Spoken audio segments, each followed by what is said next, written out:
My greatest friend, my lovable hero, Vyjayanthi మూవీస్లో number of films చేసిన అగ్ర హీరో శ్రీ నాగార్జున గారికి, మిత్రుడు, యువ దర్శకుడు శ్రీరామాదిత్య, ఈ వేదిక మీదకి రాకపోయినా ఈ చిత్ర విజయంలో ఒక కాటి తను మోసి రెండో వైపు నాగార్జున గారికి చాలా బ్యాలెన్స్ చేసుకుంటూ ఈ సక్సెస్ వైపు నడిపించిన నానికి, మిగతా ఆర్టిస్టులు, టెక్నీషియన్స్ ప్రతి ఒక్కరికి ధన్యవాదాలు. ప్రభు మంచి మాట చెప్పారు. నాగార్జున గారు 4, 5, 6 అలాగే సెప్టెంబర్ 27, 28, 29, 30 మా విజయ పరంపరలో నాగార్జున గారికి కూడా ఒక సినిమా ఉంది, అజా. సో ఆయన విజయాలు అక్కడి నుంచి ఇక్కడి వరకు, మళ్ళీ ఈ సంవత్సరం ఈ విజయం చాలా ఆనందంగా ఉంది. మెయిన్గా అత్యధిక చిత్రాలు, మల్టీ స్టారర్స్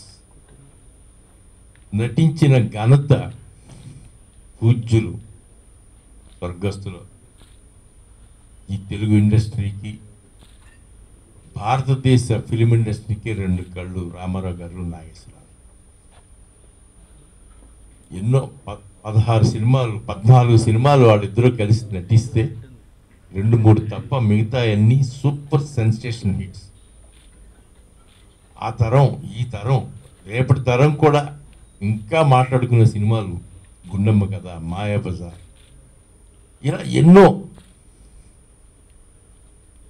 ఆ కాంబినేషన్ మల్టీ స్టారర్స్ చేయడంలో అది వరల్డ్ రికార్డ్ అని నేను అనుకుంటాను.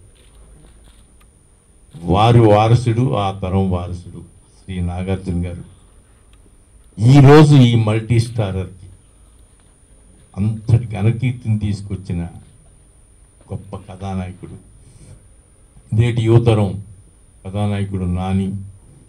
ఆయనకి ఎంతో సపోర్ట్గా నిలబడి ఈ చిత్ర విజయాన్ని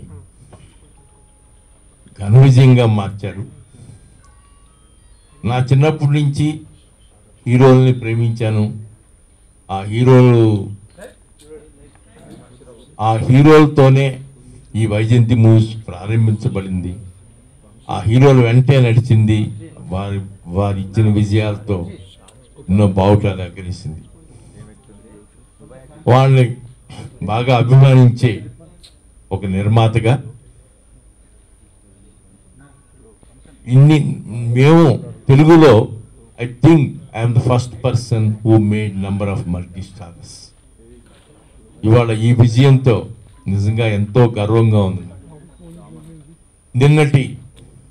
ఆనాటి మహానటి సావిత్రి గారి కథ ఒక గొప్ప విజయం అయితే, నాగేశ్వరరావు గారి అపూర్వ కథా చిత్రం దేవదాసుని ఆ టైటిల్ని ఎన్నుకుని నాగార్జున గారిని పెట్టుకుని ఈ మల్టీ స్టారర్ కూడా ఇంత విజయం సాధించినందుకు తెలుగు ప్రేక్షకులందరికీ, సోదర సోదరీమణులకు, వారి పాద పద్మాలకి నా హృదయపూర్వక ధన్యవాదాలు తెలియజేసుకుంటూ, అలాగే ఈ చిత్ర విజయంలో ఎంతో ముఖ్య పాత్ర పోషించిన పాత్రికేయ సోదరులందరికీ నా ధన్యవాదాలు తెలియజేసుకుంటాను.